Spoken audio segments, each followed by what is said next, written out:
నమస్తే welcome to our channel.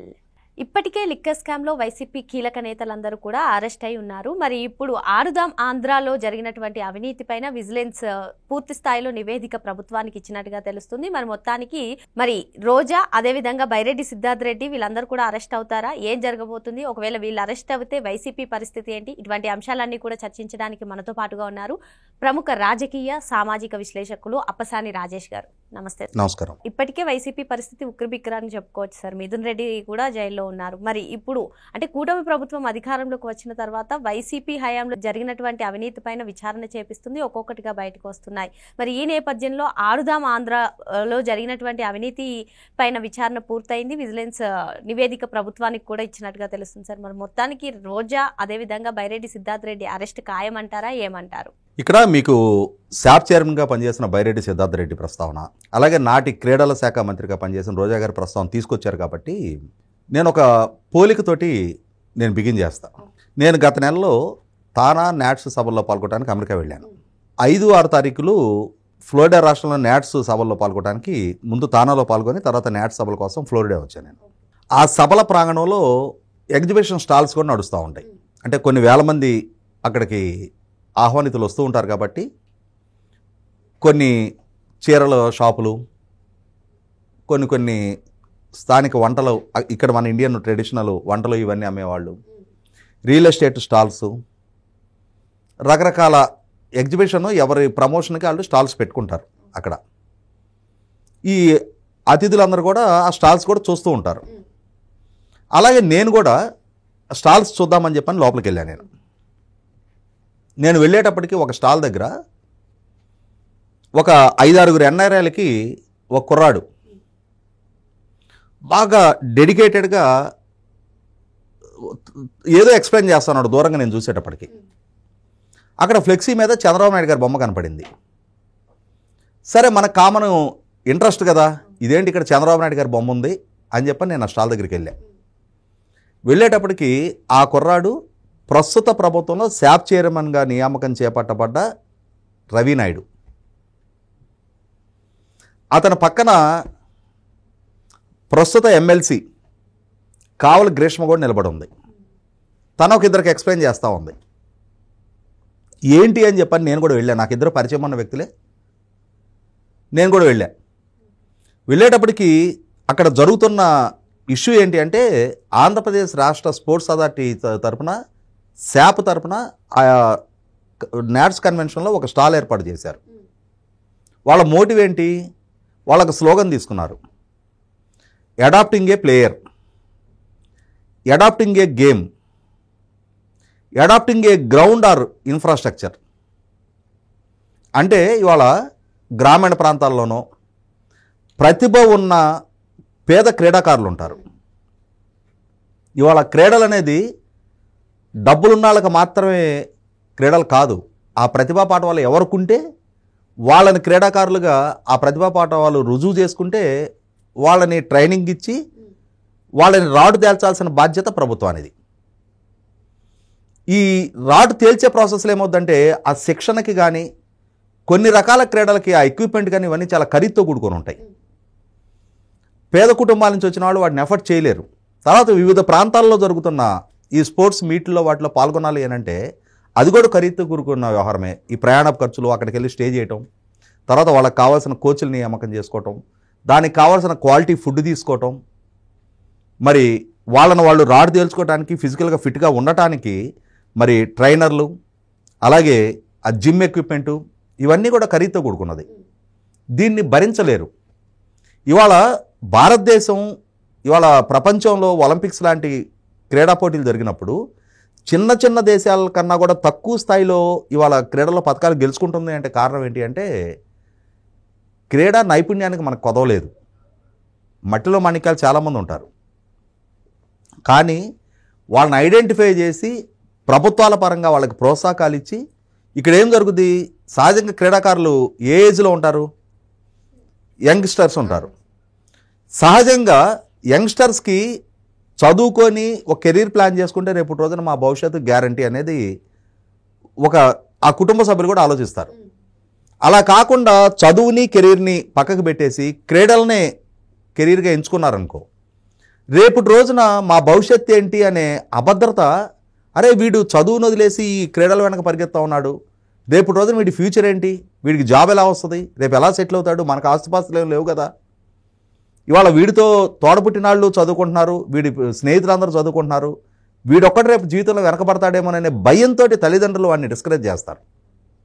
అలా discourage చేయకుండా ఉండాలి అని అంటే నువ్వు క్రీడలలో రాణించినా కూడా నీ భవిష్యత్తు బాగుంటుందనే ఒక నమ్మకం కలిగియాలి. నీకు స్పాన్సర్షిప్ ఇవ్వడానికి మేము సిద్ధంగా ఉన్నాం, నువ్వు క్రీడల్లో రాణిస్తే నీ చదువుతో నీ క్వాలిఫికేషన్తో సంబంధం లేకుండా నీకు మంచి ఉద్యోగ భద్రత ఇస్తాం, ప్రభుత్వ పరంగా మంచి పారితోషికం ఇస్తాం, ఆ విధమైన అష్యూరెన్స్ ఇవ్వాలి అని అంటే ప్రభుత్వాల పరంగా ప్రోత్సాహం ఉండాలి. దానికోసం అని చెప్పని ఎన్ఆర్ఐలు కెరీర్లో కొంచెం స్థిమితపడి ఉన్నాళ్ళు, వాళ్ళు సోషల్ కాన్షియస్నెస్ తోటి, సోషల్ రెస్పాన్సిబిలిటీ తోటి వాళ్ళు ఏదైనా కొంచెం ముందుకొచ్చి వాళ్ళు ఈ క్రీడల ప్రమోషన్ కోసం సహాయ సహకారాలు అందిస్తారన్న ఉద్దేశంతో ఒక సేల్స్ బాయ్ లాగా శాప్ చైర్మన్ కృషి చేస్తూ ఉన్నాడు. పలానా క్రీడాకారుడు ఉన్నాడు, అతనికి స్పాన్సర్షిప్ మీరు ఇవ్వండి, అడాప్టింగ్ ఏ ప్లేయర్, లేదు అంటే ఒక గేమ్ ఉంది, ఆ గేమ్ మొత్తాన్ని ఇంకొంచెం స్తోమత ఉన్నాళ్ళు ఆ గేమ్ని అడాప్ట్ చేసుకోండి, లేదు అని అంటే సో అండ్ సో గ్రౌండు, అక్కడ ఇన్ఫ్రాస్ట్రక్చర్ క్రియేషను, దాన్ని స్పాన్సర్ చేయండి. అంటే ఈ ప్రభుత్వ చిత్తశుద్ధి, అంకితభావం ఇది. క్రీడల గురించి నేను కార్పొరేషన్ చైర్మన్ పదవి నాకు దక్కింది, దానికి ఏదో కొంత బడ్జెట్ ఉంటుంది, దాన్ని వినియోగించుకొని 4 ఏళ్ళు కాలయాపన చేసేసి జస్ట్ లైక్ బైరెడ్డి సిద్ధార్థ రెడ్డి అతను క్రీడలకు ఎక్కడ ప్రాధాన్యత ఇలా ఆ పదవిని అడ్డు పెట్టుకొని రాజకీయ కార్యకలాపాలకు ప్రాధాన్యత ఇచ్చాడు. అంటే నేను ఇద్దరిని పోల్చి చెప్పిన కారణం ఇది. ఈ విధంగా రవినాయుడు పనిచేసిన దాంట్లో 10వ వంతు బైరెడ్డి సిద్ధార్థ రెడ్డి ఎక్కడైనా సరే క్రీడల కోసం కమిటెడ్గా తన టైము, తన ఎనర్జీ, తన రిసోర్సెస్ స్పెండ్ చేసి, తన చిత్తశుద్ధితో పనిచేసి, ఇవాళ ఈ రవినాయుడు హయాంలో మొన్న డిఎస్సి ఎంపిక ప్రక్రియ జరిగింది. దాంట్లో క్రీడాకారులకి 3% రిజర్వేషను ప్రభుత్వంతో మాట్లాడి ఒప్పించి చంద్రబాబు నాయుడు గారిని, లోకేష్ గారిని ఇవాళ 421 టీచర్ ఉద్యోగాలు క్రీడాకారులకి దక్కే విధంగా తను సక్సెస్ అయ్యాడు. అప్పుడు క్రీడల పట్ల ఆసక్తి కనపరిచే వాళ్ళకు కూడా ఒక ధైర్యం వస్తుంది. అందరూ మెరిటోరియస్లే కాదు, క్రీడల్లో రాణించినా కూడా క్రీడాకారుల రిజర్వేషన్ ద్వారా మనకు కూడా ఉపాధి అవకాశాలు దక్కడానికి ఆస్కారం ఉంటాయి అని చెప్పని, ఇది అంకిత భావంతో చిత్తశుద్ధితో పనిచేసే నాయకులు ప్రభుత్వం ఉన్నప్పుడు ఇలా ఉంటుంది. మరి రోజా గారు, బైరెడ్డి సిద్ధార్థ రెడ్డి వాళ్ళ హయాంలో దేనికి ప్రాధాన్యత ఇచ్చారు? క్రీడలను అడ్డం పెట్టుకొని సొమ్ము చేసుకోవడానికి. వాళ్ళకి తెలిసింది ఇన్కమింగే, అవుట్ గోయింగ్ అనేది వాళ్ళకి తెలియదు. వాళ్ళ టైము, వాళ్ళ ఎనర్జీ, వాళ్ళ రిసోర్సెస్ అనేది వాళ్ళ పదవిని అనుభవించడానికి, వాళ్ళ రాజకీయ కార్యకలాపాల కోసం ఆ పదవిని పెట్టుకొని ఏం సంపాదించుకోవచ్చు అన్న దానికి మాత్రమే ప్రాధాన్యత ఇచ్చారు. ఆడుదాం ఆంధ్ర పేరిట ఒక 110 కోట్లు ఖర్చు పెట్టి ఒక ప్రహసనాన్ని నడిపించారు. ఆ ప్రహసనం మాటున నాణ్యత లేని క్రీడా పరికరాలు కొనుగోలు చేసి మన రోడ్ల మీద చూస్తూ ఉంటాం. చెక్కలతో తయారు చేసిన క్రికెట్ బ్యాట్లు పెట్టుంటాయి పక్కన. అంటే ఇప్పుడు గల్లీ క్రికెట్ ఆడుకునే పిల్లలు బ్రాండెడ్ క్రికెట్ బ్యాట్లు 100,000 రూపాయలు ఖరీదు పెట్టి కొనాలి అంటే వాళ్ళు కొనలేరు. అటువంటి వాళ్ళ కోసం రోడ్డు పక్కన అమ్ముకునే వాళ్ళు ఉంటారు, వాళ్ళ ఉపాధి అది. అటువంటి నాణ్యత లేని పరికరాలు కొనుగోలు చేసి వాటికి ఈ జగన్మోహన్ రెడ్డి స్టిక్కర్లు వేసి వాటికి కోట్ల రూపాయలు బిల్లులు చేసుకున్నారు. అంటే మనం కొన్ని చూస్తుంటాం కదా, యూజ్ అండ్ త్రో. వెనక మేము కాలేజీలో ఉండేటప్పుడు కంఫర్ట్ పెన్లను ఉండే రూపాయి పెన్ను, దాంట్లో రీఫిల్ వేయడానికి ఉండదు, దాన్ని వాడినన్ను వాడి పారేయటమేక. అలాగే ఈ రోజా గారి ద్వారా కొనుగోలు చేయించబడిన, ఈ బైరెడ్డి సిద్ధార్థ రెడ్డి ద్వారా పంపిణీ చేయబడ్డ ఈ క్రీడా పరికరాలన్నీ కూడా యూజ్ అండ్ త్రో. ఇటువంటి యూజ్ అండ్ త్రో పరికరాలు కొని కోట్ల రూపాయలు బిల్లులు చేసుకొని అవినీతికి పాల్పడ్డారు. ఆ ప్రైజుల ఎంపికలో కూడా కోరి అస్మదీయులకి, తమ పార్టీ కార్యకర్తలు వాళ్ళకే బహుమతులు వచ్చేట్టు చేసుకోవటం. వడ్డించేవాడు మనాడైతే కడబందిన ఉన్న అందుతుంది అంటారు కదా, క్రీడలు నిర్వహించేది వీళ్ళే. ఆ క్రీడల్లో అంటే ఎంపైర్లుగా జడ్జిలుగా ఉండేది వాళ్ళే, రెఫరీలు అంటారు, వాళ్ళే ఉంటారు, వాళ్ళే నిర్ణయిస్తారు. అవతలవాడు ఫౌల్ చేయకున్నా ఫౌల్ అంటారు, వీడు ఫౌల్ చేసినా కూడా రైట్ అంటారు, వాడికి పాయింట్ వచ్చినా కూడా వాడిని అవుట్ అంటారు, వీడు పాయింట్ తేకున్నా కూడా వీడికి పాయింట్ అంటారు. అలా చేసి మేనేజ్ చేసి ఒక ప్రహసనంగా మార్చి ఆ పంచిన కొద్ది గొప్ప ప్రైజ్ మనీ ఏదైనా ఉంటే వాళ్ళ కార్యకర్తలకు పంచుకున్నారు.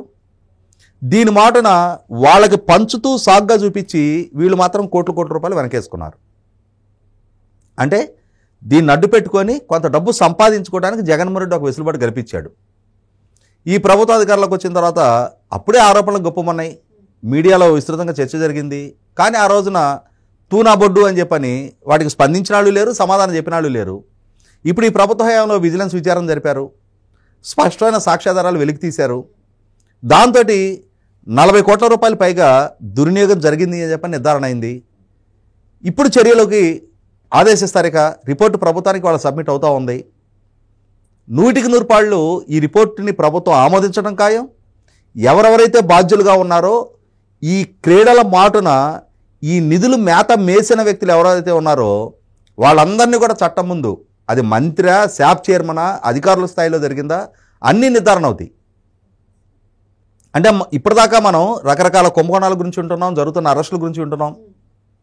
రోజా మీద ఇప్పటికే చాలా కేసులు నమోదు కావడానికి కావాల్సిన సాక్ష్యాధారాలు ఉన్నాయి. తెలుగుదేశం సోషల్ మీడియా నుంచి కూడా పదే ప్రశ్నిస్తూ ఉన్నారు. ఈ రకమైన బరితెగింపు మాటలు మాట్లాడుతూ ఉంది, ఈమె బోల్డ్ తప్పులు చేసింది కదా, ఈమె మీద ఎప్పుడు విచారణ జరుపుతూ ఉన్నారు అని చెప్పని. బహుశా ఇప్పుడు మొట్టమొదటి తొలడుగు బిగినైంది. 100% రోజా పాత్ర, బైరెడ్డి సిద్ధార్థరెడ్డి పాత్ర నిర్ధారణ అవటం ఖాయం, వాళ్ళ మీద కేసులు నమోదు కావటం ఖాయం. మంత్రిగా పనిచేసి ఈ విధమైన అధికార దుర్వినియోగానికి పాల్పడి ఈ రకమైన అవినీతి సొమ్ము మూటగట్టుకున్నందుకు తగిన మూల్యం రోజా చెల్లించుకోవటం ఖాయం. ఆరుదాం ఆంధ్ర పేరిట ఎవరైతే అవినీతికి పాల్పడ్డారో వాళ్ళందరూ కూడా అరెస్ట్ అవ్వడం ఖాయం అని చెప్పి సార్ చెప్తున్నారు. మరో అంశంతో మళ్ళీ కలుద్దాం. Thank you sir.